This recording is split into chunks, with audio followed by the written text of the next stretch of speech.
આગળ જોઈએ મહાસાગર તરફ. વરસાદ તથા બરફ સ્વરૂપે પૃથ્વીના વિવિધ ભાગોમાં રહેલા પાણીનું શું થાય છે? આપણને કોઈ વાર મગજમાં પ્રશ્ન થાય છે. તો બધી જ ભૂસપાટી એટલે કે જમીન સપાટી મહાસાગરોની સપાટીથી ઊંચી છે. વરસાદ તથા બરફ સ્વરૂપે જે ભૂમિ પર પડેલ મોટાભાગનું પાણી છે એ ક્યાં જાય છે? મહાસાગરોમાં જતું રહે છે. એ વિવિધ રીતો દ્વારા થાય છે. પર્વતો પર જે બરફ રહેલો હોય છે એ ઓગળીને પાણી બને છે અને આ જ પાણી પહાડો પરથી ઝરણા નદી સ્વરૂપે નીચે આવે છે અને કેટલું પાણી વરસાદ સ્વરૂપે જમીન પર પડે છે. તે પણ નદીઓ અને ઝરણાઓના સ્વરૂપે વહી જાય છે. એના પછી જોઈએ તો મોટાભાગની નદીઓ ભૂમિ પર લાંબુ અંતર કાપીને અંતમાં શું થાય છે? મહાસાગરમાં ભળી જાય છે અને કેટલીક નદીઓનું પાણી સરોવરમાં પણ વહી જાય છે. વરસાદનું પાણી સરોવર તથા તળાવને ભરી દે છે અને વરસાદના પાણીનો કેટલોક ભાગ ભૂમિ દ્વારા શોષાઈ જાય છે અને એ શોષાયેલો ભાગ માટીમાં વિલુપ્ત થઈ જાય છે. જુઓ તમને આકૃતિ 14.8માં વરસાદનું પાણી ઝરણા તથા નદી સ્વરૂપે જે વહન થાય છે એનું ચિત્ર આપેલું છે. આ પાણીમાંથી કેટલુંક પાણી માટીમાં વિલુપ્ત થઈ જાય, કેટલુંક પાણી બાષ્પીભવન થઈ જાય અથવા તો બાષ્પોત્સર્જન થઈને ફરીથી વાતાવરણમાં ઉપર ચાલ્યું જાય અને બાકીનું પાણી ધીમે ધીમે ભૂમિમાં નીચેની તરફ ઉતરતું જાય છે અને આ પાણીમાંથી મોટાભાગનું પાણી આપણને ભૂગર્ભ જળ એટલે કે ગ્રાઉન્ડ વોટર સ્વરૂપે પ્રાપ્ત થાય છે. એના પછી કૂવાઓનું જે ભરણ છે એ ભૂમિજળ દ્વારા થાય છે અને આ જ પ્રકારે કેટલાક સરોવરનો પાણીનો સ્ત્રોત ભૂગર્ભ જળ છે. હેન્ડપંપ એટલે કે જેને આપણે ડંકી કહીએ છીએ એ બોર કૂવા દ્વારા જે ખેંચાયેલું પાણી ભૂગર્ભ જળમાંથી જ આવે છે. એટલે કે જે જમીનની અંદર રહેલું છે એ પાણી હેન્ડપંપ દ્વારા આપણે ખેંચીએ છીએ, બોર કૂવા દ્વારા ખેંચીએ છીએ અને જે જગ્યાએ વધારે હેન્ડપંપ અથવા તો કૂવા હોય તેવી જગ્યાએ ભૂગર્ભ જળ પ્રાપ્ત કરવા માટે એકદમ ઊંડાઈ સુધી ખોદકામ કરવું પડે છે અને વધારે પડતા ઉપયોગથી ભૂગર્ભ જળમાં થતો ઘટાડો આ પણ એક આપણા સમાજમાં ચિંતાનો વિષય છે. પહેલી એક ચિંતાને તમારી સાથે રજૂ કરવા માગે છે પણ એવા વિસ્તારોમાં જ્યાં વનસ્પતિની સંખ્યા ઓછી છે અથવા તો બિલકુલ નથી અને તેવા વિસ્તારોમાં વરસાદનું પાણી ખૂબ જ ઝડપથી વહી જાય છે. ઘણા બધા વિસ્તારો એવા હોય છે કે જેમાં જમીન કોન્ક્રીટથી ઢંકાયેલી હોય છે એટલે કે પાણી એમાં જમીનમાં ઉતરતું નથી જેનાથી ભૂગર્ભ જળની ઉપલબ્ધતા એટલે કે ભૂગર્ભ જળમાં જે પાણી સમાવવું જોઈએ એ ઓછું થઈ જાય છે અને વરસાદના વહેતા પાણી સાથે જમીનનું ઉપલું પડ પણ તણાઈ જાય છે. આપણે બધાને ખબર છે કે જમીનની સપાટી પર રહેલ વરસાદરૂપી પાણી મહાસાગરમાં પાછું જ જાય છે. તો આ પ્રકારે પાણી પૃથ્વીની ઉપરથી સપાટીની બાષ્પ સ્વરૂપે વાતાવરણમાં જાય, પાછું પાણી વરસાદ કરા અને બરફ સ્વરૂપે પુનઃ પાછું આવે, ફરી પાછું મહાસાગરમાં જાય. તો આ એક પ્રકારનું ચક્ર છે. એને શું કહેવામાં આવે છે? જળ ચક્ર કહેવામાં આવે છે. સમુદ્ર અને જમીનની વચ્ચે આ જળ ચક્ર સતત ચાલતી પ્રક્રિયા છે. આગળ જોઈએ પોઈન્ટ. જો વરસાદ વધુ પડે તો શું થાય?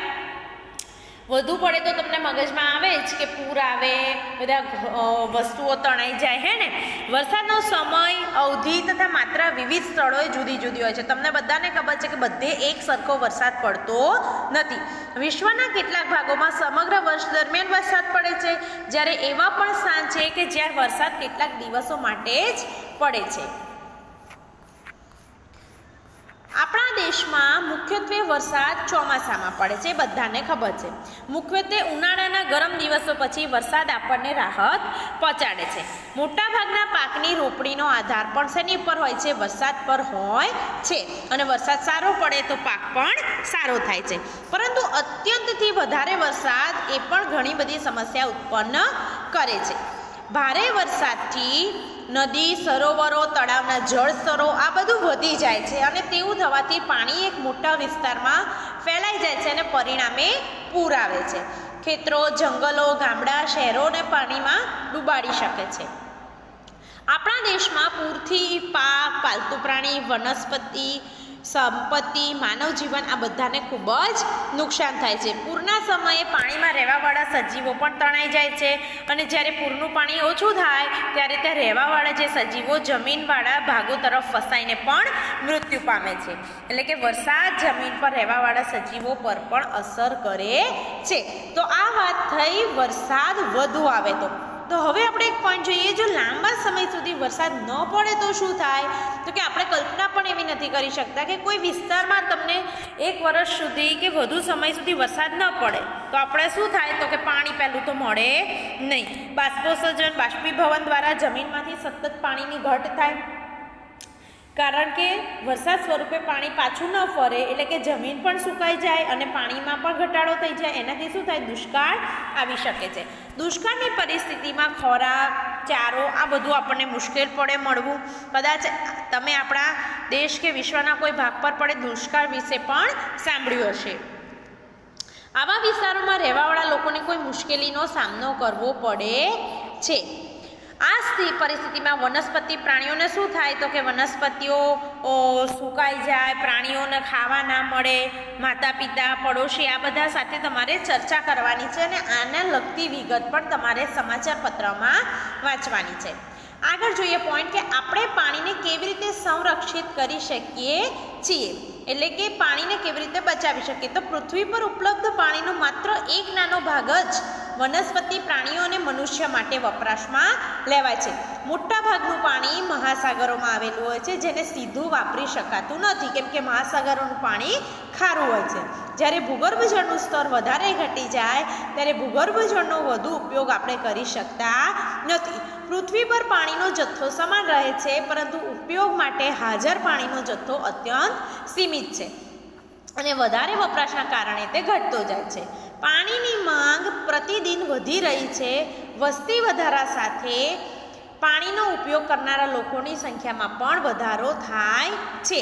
એટલે કે મોટાભાગના શહેરોમાં પાણી મેળવવા માટે લાંબી કતારો દેખાવી એ એક નોર્મલ દ્રશ્ય છે.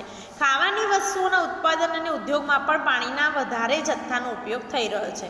આવા જ કારણોથી વિશ્વના મોટા ભાગમાં પાણીની ઘટ થાય છે.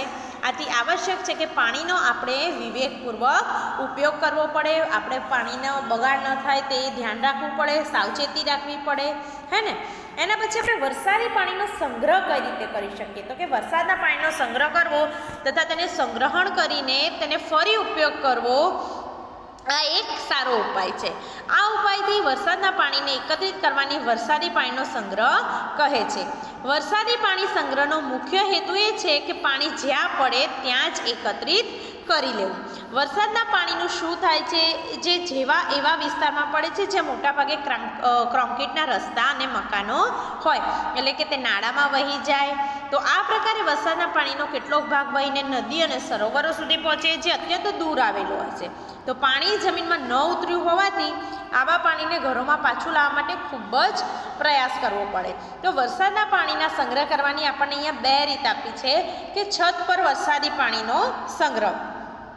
તો કે આ રીતમાં મકાનોની છત પર એકત્રિત વરસાદી પાણીને સંગ્રહણ ટેન્કમાં પાઇપો દ્વારા પહોંચાડવામાં આવે છે અને આ પાણીમાં છત પર રહેલા માટીના કણો પણ હોઈ શકે છે, જેનો ઉપયોગ કરતાં પહેલાં આપણે નિસ્યંદિત પાણી કરી લેવું જોઈએ. તો આ પાણીને સંગ્રહણ ટેન્કમાં એકત્રિત કરવાના સ્થાને સીધું જ પાઇપો દ્વારા જમીનમાં બનાવેલા ઊંડા ખાડા સુધી લઈ જઈ શકાય. એક તો આ રીતે પણ તમે પાણીનો સંગ્રહ કરી શકો ને માટીમાં ઉતરી ભૂગર્ભ જળનો ફરીથી આપણે પુનઃપૂર્તિ પાણીની કરી શકીએ. અને બીજો વિકલ્પ એ છે કે રસ્તાની બાજુ પર બનાવેલ નાણામાંથી પાણી સીધું જ જમીનમાં પહોંચી જાય. તો આ 2 રીતે આપણે વરસાદી પાણીનો સંગ્રહ કરી શકીએ છીએ. હવે તમને નીચે પારિભાષિક શબ્દો આપ્યા છે અને એના પછી સારાંશ આપેલો છે કે પાણી જીવન માટે આવશ્યક છે. હવામાં પાણીની વરાળ બાષ્પોત્સર્જન દ્વારા ઉમેરાતી રહે છે. પાણીની વરાળનું વાતાવરણમાં ઘનીભવન થઈને નાના નાના બૂંદો બનાવે છે, જે વાદળ જેવા દેખાય છે. ઘણા બધા પાણીના બૂંદો પરસ્પર જોડાઈને વરસાદ, બરફ, કરા સ્વરૂપે પડે છે. અત્યંત વરસાદ વધારે આવે તો પૂર આવે છે, વરસાદ ન પડે તો દુષ્કાળ આવે છે. વરસાદનો સંગ્રહ કેવી રીતે કરવો, વરસાદના પાણીનો વિવેકપૂર્વક ઉપયોગ કરવો, આ બધી માહિતી આપણે આ ચેપ્ટરમાં જોઈ. તો વિદ્યાર્થી મિત્રો, આ પાઠ અહીંયા પૂરો થાય છે. આ પાઠની PDF તમને તમારા WhatsApp ગ્રુપમાં મળી જશે. Thank you.